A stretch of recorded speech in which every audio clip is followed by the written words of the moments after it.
Hello and welcome to another Trades and Tutorials video. This is Jeff Bish, president of MarketGauge.com, and in this video I am going to look at a few sector ETFs that have some very interesting patterns, especially given the fact that yesterday, first trading day of the year, was one of the worst since 2008, and in fact, since at near the lows, the Dow was having its worst opening day since 1932.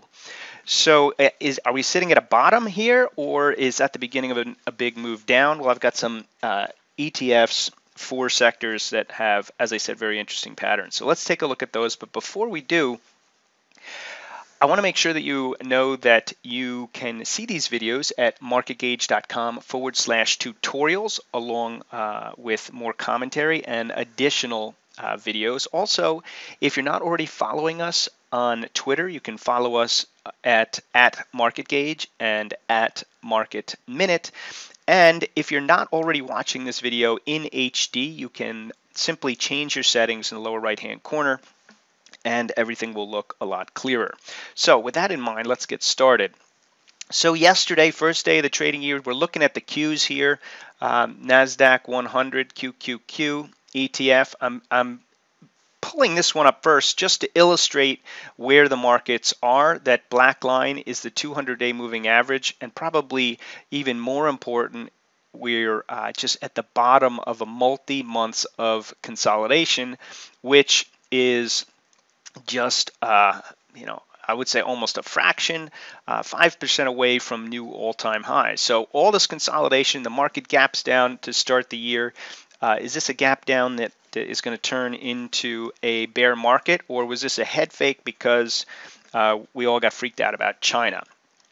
Well, I'm not going to try and answer that. I'm going to let the market do it for me. And more importantly, you could trade QQQs based on this range around the 200-day moving average. I'll let you do that however you'd like to. More interestingly, I think, are some ETFs that, despite the really negative start to the year, these ETFs held up very well. Now, oftentimes, industries or stocks will completely change their tone in January. So one of the ways to keep an eye out for that is to look at the first trading day and pay attention to what happens on that day. Now, yesterday was a great example of this, and I would say this about other trading days as well. If you've got a really big down day, and then you have a stock that does really well on a down day, you want to pay attention to that.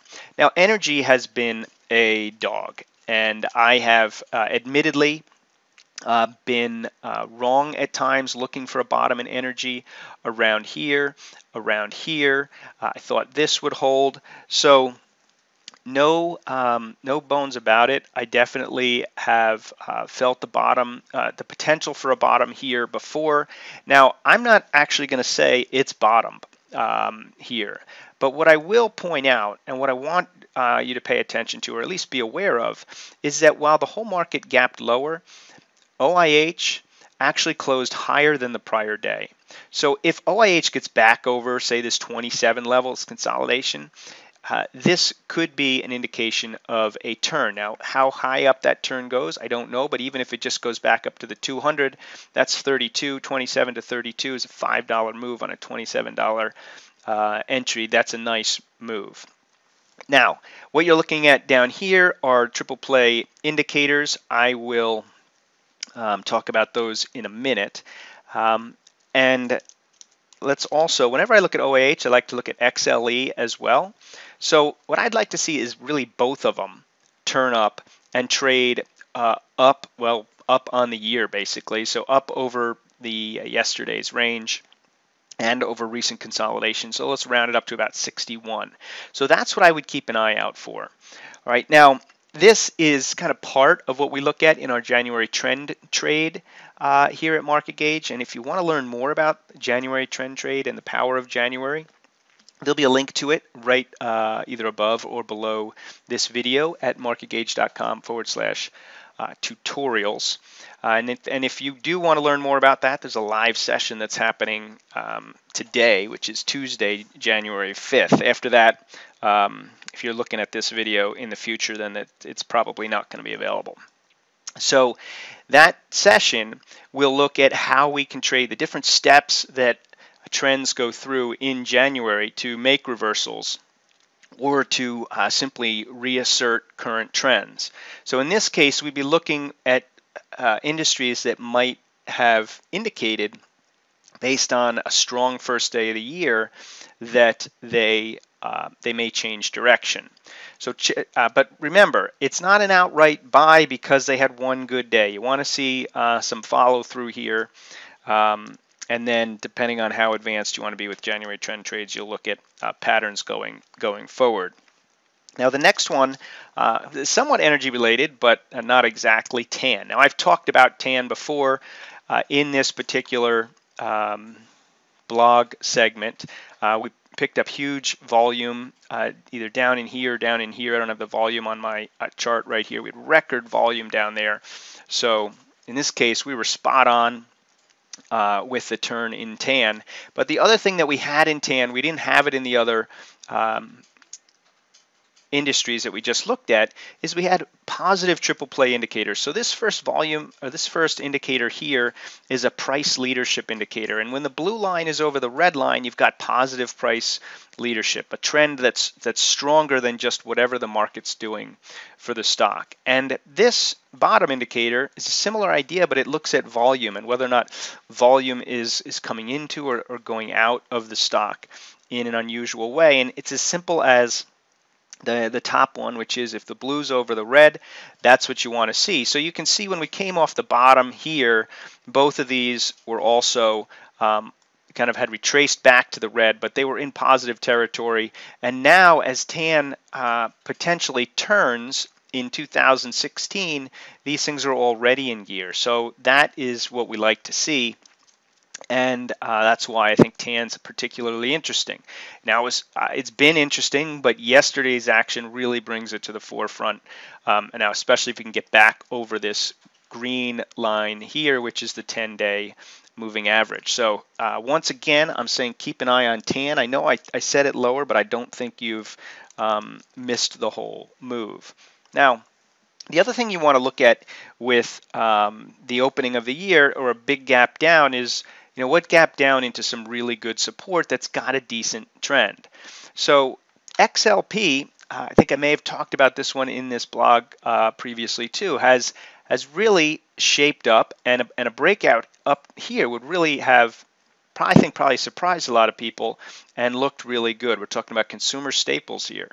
Now, the gap down pulled it right back down to the 50-day moving average, and which is the magenta line, and right into some serious support. So if the market turns higher, if the market holds here, that Qs holds the 200, starts to drift higher, this one again, I said it before, I'm still focused on it. An entry down around these levels in a market that starts to move higher looks like it makes a lot of sense. It's a great place for it to stop. It didn't outperform the market in terms of yesterday's market action, but its gap down didn't put it into such a vulnerable place as so many other stocks and ETFs are. So that means that you have two opportunities here. One is if the market trends higher, right off of yesterday's gap down, we're kind of still in the process of figuring that out as a market, then keep an eye on this to be one of the leaders. And two, if the market does make a leg down, watch this to see if it can hold this 49 level, or basically the lows that it put in on the yesterday's gap. All right, so on a down market, see if this breaks down with the market. If it doesn't, then it could be an opportunity there. And in an up market, expect this to follow the market up. Now, the last one is XRT. Now, I have not been a big fan of XRT. It's really acted horribly. So for me, it's almost hard to even suggest this. But it really did perform well yesterday relative to the overall market, and it's right at major support. So if there was a point at which this thing could be indicating it wants to turn, yesterday could have been the day, right? I personally don't have so much conviction in it to say that if you were to buy it here, that it's worth risking all the way down below the 42 lows. But if you're a nimble trader, you might look to try and get into positions where you can put your stop using the opening range tactics, perhaps that we teach, tight stops below the lows of the day, and you just might find that this opening day of the year could have been a bottom. This is one that I think the overall market will have to rally in order for this one to work. If the whole market just rolls over, I would expect this one to roll over with it. But again, looking for some signs or some places to perhaps buy this this dip. These are some places I would look. And as I've said, if you want to learn more about these triple play indicators or the opening range or the January trend trade, check out the link that will be posted along with this video at marketgauge.com/tutorials.